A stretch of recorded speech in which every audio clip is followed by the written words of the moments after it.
on va lire deux passages. Luc 4, verset 8.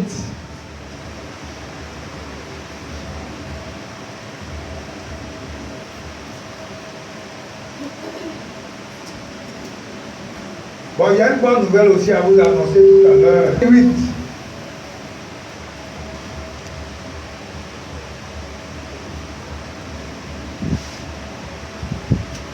Jésus lui répondit, il est écrit, tu adoreras le Seigneur ton Dieu et tu le serviras lui seul. Alléluia. Amen. On va dans Jean 4 maintenant.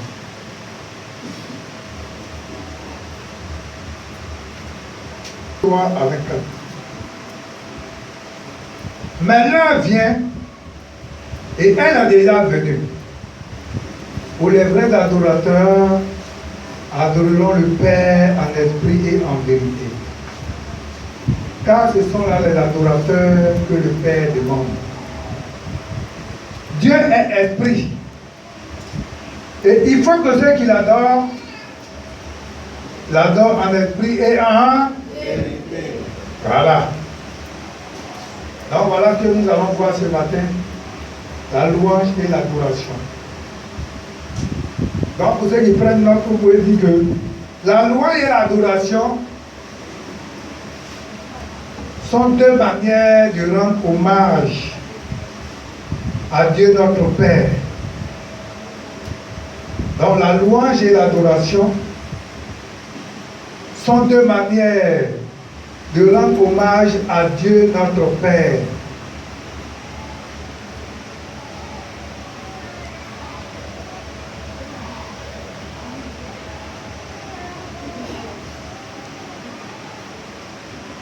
On va voir maintenant la différence. Donc, c'est deux manières de rendre hommage à Dieu notre Père. Voilà, donc les deux manières là, c'est pour rendre hommage à Dieu notre Père. Mais on va voir la différence simplement. La louange est une expression de reconnaissance et de foi. Donc, on parle de louange. C'est le fait de reconnaître les bienfaits du Seigneur. On va y arriver. Donc la louange est une expression de reconnaissance et de foi. Donc la louange est une expression de reconnaissance et de foi. Donc il se fait souvent de manière collective ou individuelle. Voilà, donc la louange est une expression de reconnaissance et de foi. Il se fait souvent de manière collective ou individuelle et avec des chants et des danses. Dans la louange, ça veut de faire plusieurs, comme on l'a fait ce matin. Ou bien ça veut de faire individuellement. J'ai dit tout à l'heure, tu peux chez toi à la maison, tu peux louer le Seigneur, chanter, danser. Ou bien tu veux chanter quand tu viens, quand tu danses, ça c'est la louange. Et après on va voir les spécificités. Mais la louange ici, on dit quoi? C'est une expression de quoi? De reconnaissance et de foi. Donc dans la louange, vous allez voir que ce qu'on va mettre en exergue, c'est notre reconnaissance à Dieu. Là, on me suit? Donc ça veut faire des chants, et puis on peut danser. Voilà. Tandis que l'adoration,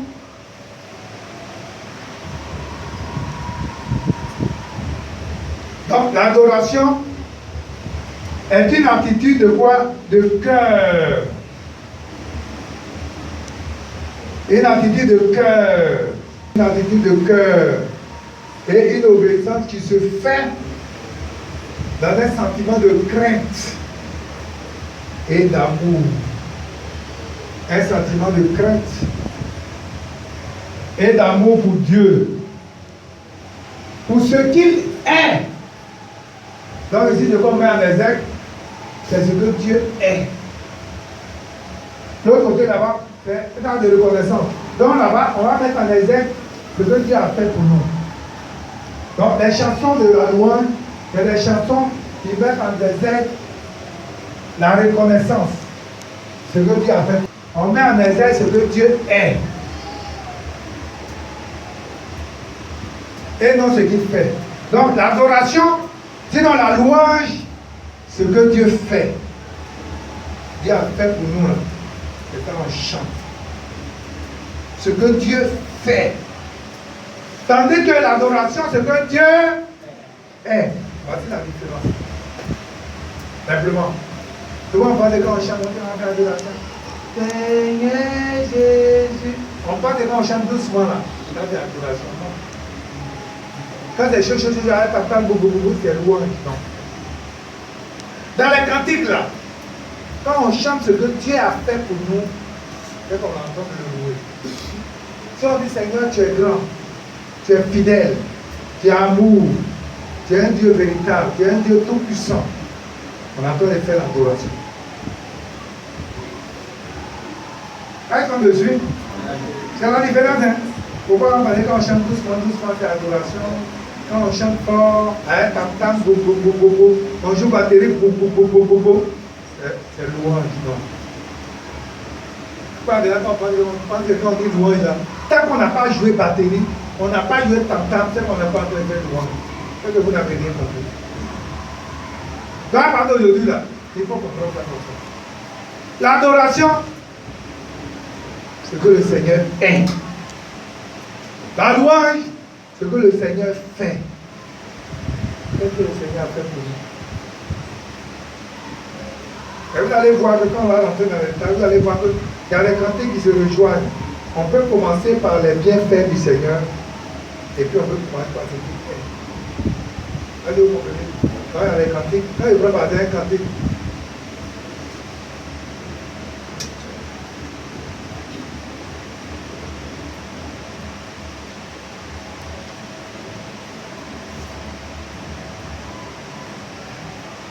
Yesua Nana Nyamye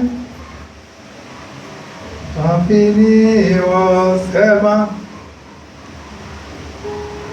Kenyang Lulao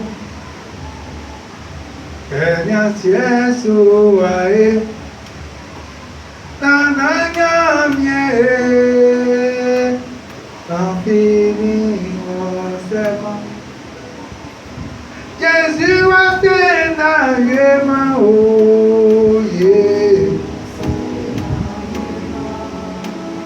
Jésus a fait ma oh yeah. Voilà, la première partie c'était quoi? Hein? Adoration. Ouais, la première partie c'est adoration. On dit il est grand, il a assis, il est comparable à lui. Et puis la deuxième partie, je lui dis merci parce qu'il a fait de grandes choses. Donc vous voyez qu'un cantique comme ça, dans les cantiques où on peut commencer par l'adoration, on peut finir par la louange. Dans les cantiques où on peut commencer par la louange, on peut finir par l'adoration. Alléluia. Donc on va rentrer maintenant dans certains détails concernant l'adoration. Dans l'adoration, on peut dire que c'est un hommage rituel rendu à Dieu. Donc un hommage rituel rendu à Dieu. Et cela implique se prosterner devant Dieu pour lui témoigner son respect. Donc l'adoration là. En réalité, quand on dit adoration là, on est couché face contre terre. C'est parce que le temps n'est pas grand et que souvent on se met à genoux. Sinon quand on dit adoration, tout le monde est couché face contre terre. Donc cela implique quoi? De se prosterner devant Dieu pour lui témoigner son respect. Donc c'est la différence. La loi, on est des fois en train de danser. Mais l'adoration, on doit se prosterner. C'est pas quand on dit adoration, il y a des gens qui ne sont pas en train de chinois. Il a arrêté. Il n'est pas en train de adorer le Seigneur, il est en train d'adorer le diable. Dis-moi amen. Amen. Parce qu'on dit, on doit témoigner notre... Cela implique quoi? Le respect qu'on a pour Dieu. Mais tu peux aller tout à l'heure devant le président te reçoit, et puis tu as chinois dans ta bouche. Ah, monsieur le président, hein? Je vais vous le montrer ce matin. Attends. Est-ce que ça te fait? Donc, si toi aussi tu es arrivé et puis tu as fait Maïchimon, c'est pas quand quelqu'un voit quelqu'un arriver Maïchimon, si c'est ton voisin, il faut lui parler discrètement. Il n'a qu'à enlever, il met derrière le coude. On n'a pas dit d'enlever Chimon là, et puis de coller ça en bas de la chaise où il est assis. Non. Avec ça aussi, après, ils font ça. Le respect là, on va mettre ici le respect est amené en exergue. C'est pas, vous avez dit tout à l'heure, la crainte et le respect qu'on a pour Dieu. Donc, on témoigne son respect. L'adoration est au cœur de la vie chrétienne. Bien aimé, l'adoration là, c'est au cœur de la vie chrétienne. C'est pas vous voyez les versets qu'on a lu là-bas tout à l'heure.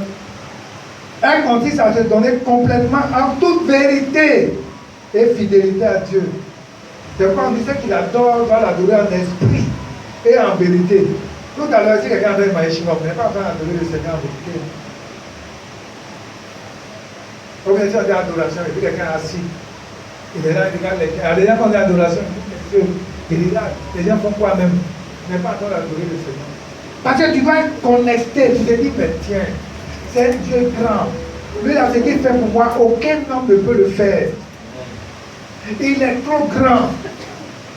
Donc, une fois que tu vois que Dieu est grand pour toi, là, il y a le respect aussi que tu as pour lui. Alléluia. Mais c'est ça. Si tu ne vois pas quelqu'un qui est grand, tu le respectes. Tu vas le respecter comment? Hein? Pourquoi les gens ne respectent pas les gens? Sinon, quand tu respectes les gens, avant qu'il y ait écouté, si tu tombes sur un truc qui est mal, quand il respecte pour quelqu'un là, ça va nous dire quoi? Et là, c'est à lui seul que Dieu parle. Nous, on ne parle pas.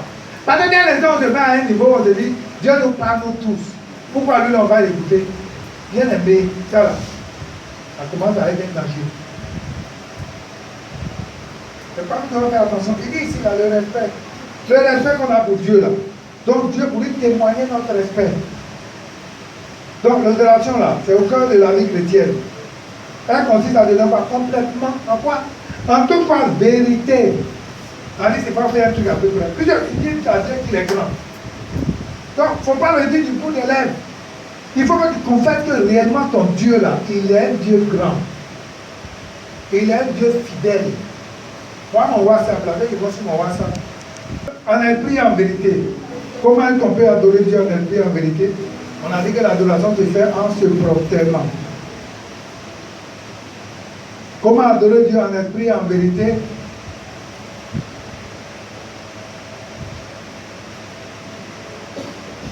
Donc, pour adorer Dieu en esprit et en vérité, il faut l'aimer de tout son cœur.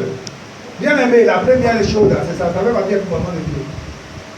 Il faut l'aimer de tout son cœur, de tout son âme, de toute sa pensée, de toute sa force. Si quelqu'un qui n'aime pas Dieu là, il ne va pas l'adorer en esprit et en vérité. Il faut l'aimer d'abord. C'est pas même si un homme aussi n'aime pas sincèrement. Attends, aimer Dieu là, bien aimé. La situation du moment qu'on va vivre là, on ne doit pas tenir compte de ça. Nous, on doit tenir compte de ce que Dieu nous a aimé d'abord. Et qu'il allait nous sortir des ténèbres pour nous avoir la lumière. C'est-à-dire que Dieu nous a aimé d'abord sans condition. Donc, c'est pas nous aussi que nous venons, nous devons l'aimer. Aimer Dieu de tout notre cœur, de toute notre âme. Tout ce qu'on fait là, on doit mettre Dieu à la première place dans notre vie. Tout ce que nous faisons là, on doit dire Dieu d'abord. Si ce n'est pas ça là, c'est là compliqué. Maintenant, la manière d'adoration. On va voir un peu. Il y a différentes manières.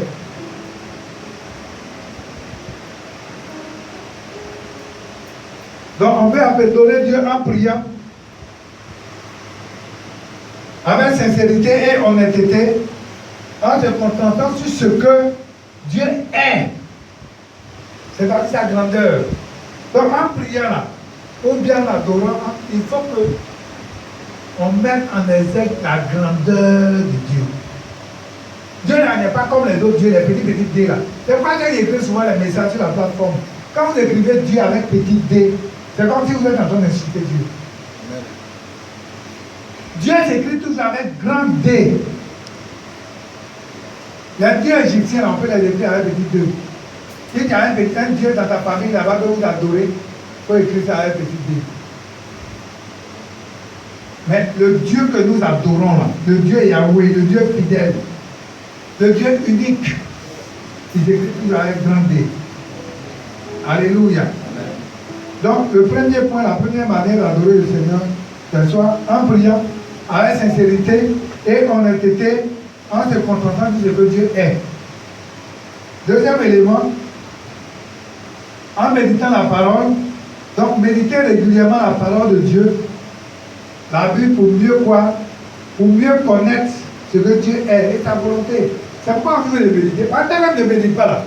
Tu ne veux pas connaître qui est Dieu et quelle est sa volonté. Parce que tu ne connais pas la volonté de Dieu là, tu ne peux pas appliquer la volonté de Dieu dans ta vie. Il faut que tu saches ce qu'est la volonté de Dieu. Si tu connais la volonté de Dieu là, tu sais ce que Dieu est, il est grand. Et puis tu vois sa volonté, tu vas voir que ta façon de faire va changer. Alléluia. Donc en méditant régulièrement la Bible pour mieux connaître Dieu, ce que Dieu est et sa volonté. Troisième élément, donc adorer Dieu en chantant quoi? Sa bonté, sa grandeur, avec un cœur qui est reconnaissant. Donc vous voyez que l'autre côté, quand il dit que Dieu est grand, il est tout puissant, il est vivant, il est glorieux, il est amour. Tu dois faire tout ça là. Manifester ta bonté en chantant sa bonté, en chantant ta fidélité, en chantant tes lois. Tout ce que tu dois chanter de Dieu là, que Dieu est grand là, tu ne dois pas le faire du bout des lèvres, mais tu dois le faire de façon sincère. Parce que tu es en train d'adorer Dieu. Pendant que tu dis Dieu est grand, tu as ton fétiche à la maison, tu comptes dessus. Par un moment, tu dis, oh, c'est vrai, Dieu là. Et comme quelqu'un me disait un jour, oui, Dieu là, c'est vrai. Il va à l'église, mais il faut te protéger. Je vais à l'église, mais pour le protéger, ça veut dire. Il dit, oui, c'est vrai, moi, je vais te dire là. C'est mon collègue, mais moi, il te dit, hein, il va à l'église, mais il faut te protéger. Il dit, mais je vais à l'église me protéger, je ne comprends pas. Il dit, non, tu vas à l'église, mais il ne faut pas oublier. Il y a notre adoration, notre tradition. Oui, notre tradition. Vraiment, il ne faut pas oublier ça. Il dit, mais attends. C'est pas que vous méditez la parole de Dieu, vous connaissez la volonté de Dieu. Vous arrivez à toutes nos traditions là où on t'a adoré l'eau, on t'a adoré les cailloux, on dit on ne peut pas chaussure tel jour, on ne fait pas ceci, on ne fait pas cela là. Tu vas voir que tu es délivré de ça et puis tu es libéré pour toujours. Dis-moi Amen. Amen. Donc ça ne va pas le faire du bout des lèvres, mais ça va le faire de façon sincère. Amen. Quatrième élément, adorer Dieu quoi? Par la méditation, je l'ai dit tout à l'heure. Pendant la méditation, tu vas découvrir quoi? Les merveilles de la création de Dieu. Et quand tu vas découvrir là, c'est quoi vous dire à des cantines d'adoration et puis ça passe dans le monde. Et une fois que tu as vu tout ça là, tu vas finir par le dire merci. Donc les deux font ensemble pratiquement. Alléluia. Amen. Donc on peut adorer Dieu, cinquième élément, on peut adorer Dieu lorsqu'on sert les autres. Ça aussi c'est un élément très important. Lorsqu'on sert les autres avec amour et compassion de cœur. Donc, adoration de Dieu là, on peut servir les hommes et on entend adorer Dieu. Et après c'est sur notre adoration pour le Seigneur. Dieu peut te dire, toi là, il faut t'occuper du temple, de toi le temple. Tu vas venir nettoyer le temple, prier sur les chaînes, entretenir le temple, tu es en train d'adorer Dieu. Dieu peut te dire, toi là, il faut te mettre à la disposition de l'homme de Dieu. Il faut intercéder pour sa vie, il faut prier pour sa vie, il faut prier pour son ministère et autres. C'est une forme d'adoration. C'est-à-dire que tu es en train d'adorer Dieu, mais en priant pour que ce que Dieu a prévu pour moi là s'accomplisse. C'est une forme d'adoration. Donc on peut adorer Dieu lorsqu'on sert les autres. Josué a adoré Dieu en servant qui? Moïse. Mais aujourd'hui, les gens ne sont pas prêts à faire ça. Servir un serviteur de Dieu, non. Il y en a qui ne veulent pas servir, ils veulent qu'on le serve.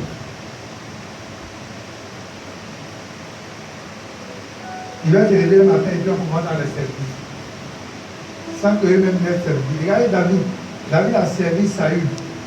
La dernière fois, il parlait de ça ici. Quand il a pressé sur Michel, c'était troisième partie. Vous voyez, David a servi Saül. Saül voulait le tuer. Mais il a servi, il s'est disposé pour servir Saül. On dit quand le mauvais esprit venait sur Saül, c'est David qui venait, il devait jouer de la harpe. Et puis le mauvais esprit la sortait. Saül commençait à respirer plus fort et puis il était délivré du mauvais esprit. Mais David l'a servi. Vous voyez? Mais aujourd'hui, les gens ne sont pas prêts à servir. Tout le monde veut être servi.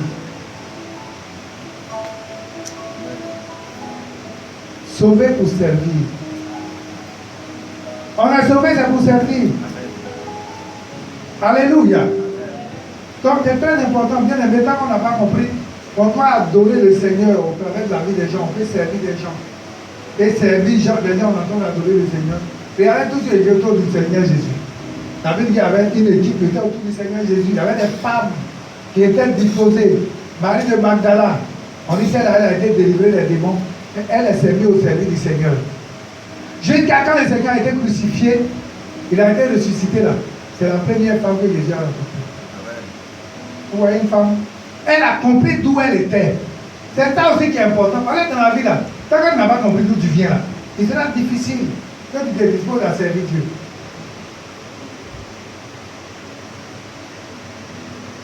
Moi, pendant ces combien de jours, je vous dis la vérité.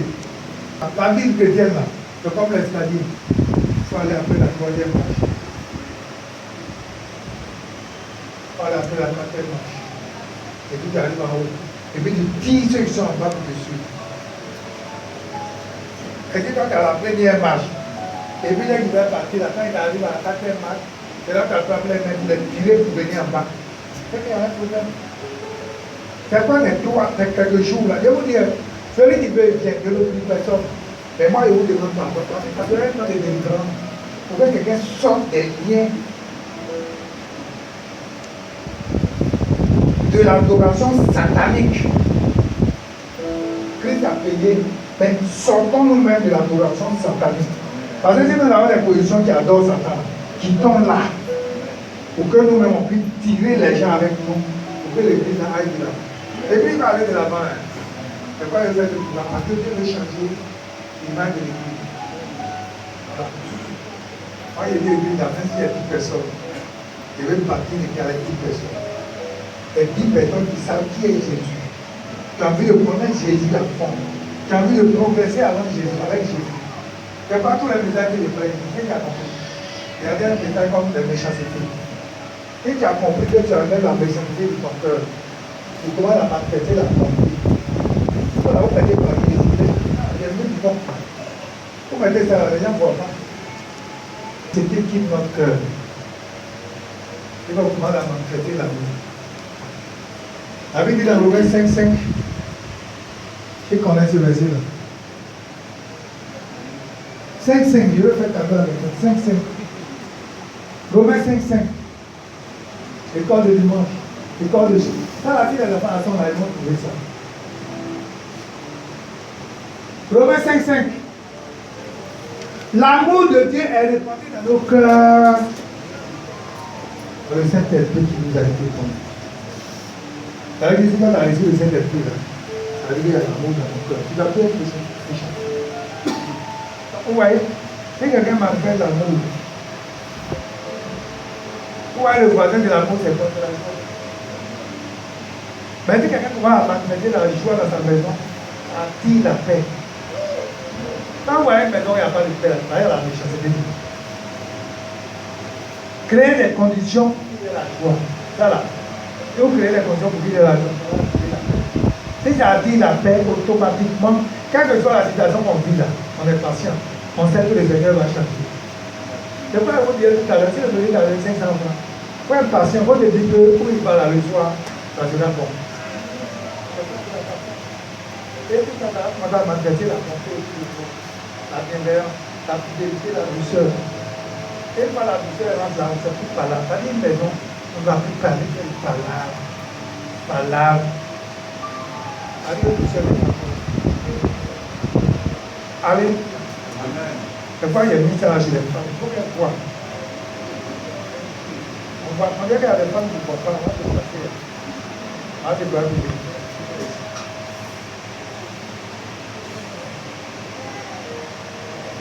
Ah, c'est le fruit de l'esprit. Donc, quand les prêcheurs disent c'est la méchanceté, mais en réalité, c'est les choses qui bloquent notre vie. On vient à l'église, on veut bénir, non. Mais pourquoi on veut avoir des bénédictions? Mais s'il y a des choses qui bloquent les bénédictions, on ne peut pas avoir. Si tu veux voir dans une église où il y a l'homme de Dieu là, c'est-à-dire quand il finit de prêcher dimanche, il s'en va, il va vers Dieu. Il revient dimanche prochain encore, il va venir prêcher. Et puis ça va. Mais tant qu'il n'y a pas d'efforts faits à vous de votre niveau, il n'y aura rien. Certains les gens ne comprennent pas, les gens pensent que c'est une affaire d'église, il faut qu'il y ait, on soit nombreux, il faut que l'homme de Dieu appelle des gens du feu. Un jour, il y a un pasteur, on va filmer ça. Maintenant, il faut méditer. Quand on dit de Dieu est la groupe musicale, vous pouvez chanter. Dieu est quoi? Hein? Dieu est grand. Dieu est. Hein? Dieu est amour. Dieu est fidèle. Dieu est bon. Dieu est tout puissant. Dieu n'est pas puissant, il est tout puissant. Dieu est. Hein? Merveilleux. Dieu est d'or. Dieu est. Hein? Miséricordieux. Dieu est. Hein? Grand, on a déjà dit. Dieu est. Faut regarder là-bas.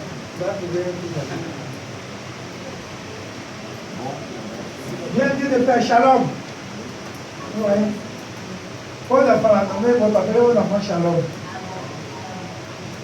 On a déjà dit Dieu est. Dieu est glorieux, on a déjà dit Dieu est. Dieu est amour. On a déjà dit Dieu est. Hein, maman? Dieu est. Quoi? On a déjà dit là-bas. Dieu est. Hein? Viens là-bas. Viens là-bas. Bonheur. Dieu est. Dieu est fidèle. Dieu est. Dieu est juste. Dieu est. Dieu est fidèle. Dieu est. Dieu est amour. Bon. Maintenant, je vais faire le Dieu est. Dieu est bon. Ouais, non, c'est ça l'adoration. Donc, quand vous allez lire là, quand vous lisez le livre de Corinthiens, le livre d'Éphésiens, vous allez voir comment on qualifie Dieu.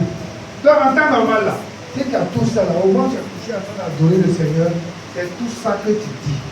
Seigneur, tu es grand, tu es tout puissant. Seigneur, tu m'as ôté des ténèbres, tu m'as fait sortir à la lumière. Donc, tout ce que Dieu te met à cœur de dire, tu vas le dire. Voilà. C'est ça l'adoration, c'est ce qu'on va faire tout à l'heure. On va expérimenter. Hein. Quand on va prendre la Sainte Seine, on va parler d'un temps d'adoration. C'est quoi le matin, on n'a pas fait d'adoration.